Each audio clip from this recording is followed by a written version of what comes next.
Ladies and gentlemen, welcome to Wealth Dom. And some of the major banks have reported their earnings, so we're going to go through a couple of them. But in this video, we're especially going to talk about BlackRock reported their Q4 earnings for 2024, and here's what you need to know about their earnings report. By the way, this presentation will be down in the description below. Also, the detailed blog post to the earnings that I'm going to recite to you because I'm going to read to you from my notes. So, BlackRock, the world's largest asset management manager, reported its financial performance for Q4 2024. The company showcased resilience and strategic growth across diversified portfolios. Below are a couple of key, and I'm going to talk about a couple of its key metrics. So, highlights: asset under management were 11.6 trillion, a 5% increase over 1 year. So that's shocking. A total revenue of 5.68 billion, up 9% from the Q3. So 9% from Q3 and up 23% from Q4 2023. So year to year, they're up 23% in revenue. A net income as adjusted, 1.87 billion, up 29% year over year. And their earnings per share, their EPS as adjusted, was $11.93 a share, a notable rise from $9.66 in Q4 2023, so year to over year. So BlackRock did pretty good, as we can see here. So a revenue breakdown of BlackRock will be as following. Quarterly revenue sources: base fees, 4.63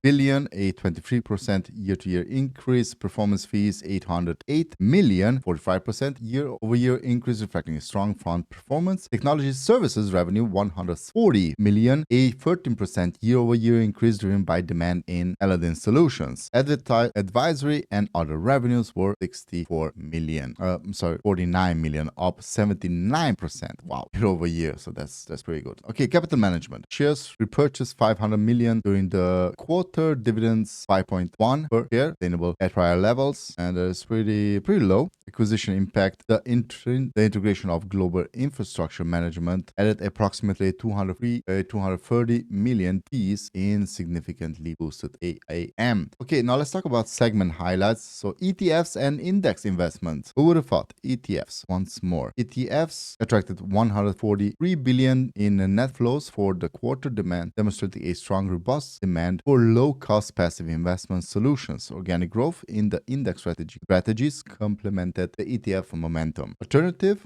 I'm curious if they say something about Bitcoin. Alternatives. The total alternatives asset research, a 455 billion, which is an increase of 39% year over year, with strong inflows in private equity and infrastructure strategies. The paying alternative increased by 81 billion, bolstered by a GIP acquisition. Technology and advisory. Technology services revenue, primarily from Aladdin, grew 8% for the full year, highlighting its strategic importance as the high margin business line. Okay, now let's talk about profitability and expense management. Operating margin as adjusted improved by 45.5% from 41.6% in the fourth quarter. Expenses of 3.35 billion for the quarter, which is a 9% increase quarter to quarter, reflecting higher employee compensations and cost-relevant growth initiatives. Okay, let's talk about the market context. BlackRock earnings were supported by favorable market trends, with global equities indices posting gains, and we're going to talk about S&P 500 a 23.3%, MSCI World Index 17%, and a Barclays US Aggregate Bonds Index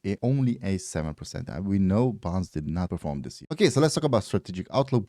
BlackRock plans to strengthen its position in the private markets and alternative segments. The company will continue to invest in technology and focus on global expansion. The firm projects further growth, and that is organic growth, in base fees. This growth is supported by increasing AUM. The firm also expands offerings in high demand areas like ESG and technology-enabled advisory solutions. Once again, someone investing in ESG. Let's see how that works with a Trump administration. Okay, now BlackRock Q4 2024, as a conclusion, performance was highlighting its ability of BlackRock to meet market conditions. It also shows its ability to capitalize on growth. Of course, opportunities are across the regions with types of products and also Bitcoin. Now, the company has strong financial foundations, and it also has a forward-looking strategy. With this in place, the company is well positioned for delivering value for stakeholders in the coming years. Of course, if things grow, because if they don't, then the ETFs will not grow. So So let me hear what you think about BlackRock. Definitely leave it down in the comment section below. Don't forget to like and subscribe. Catch you next time. Bye bye.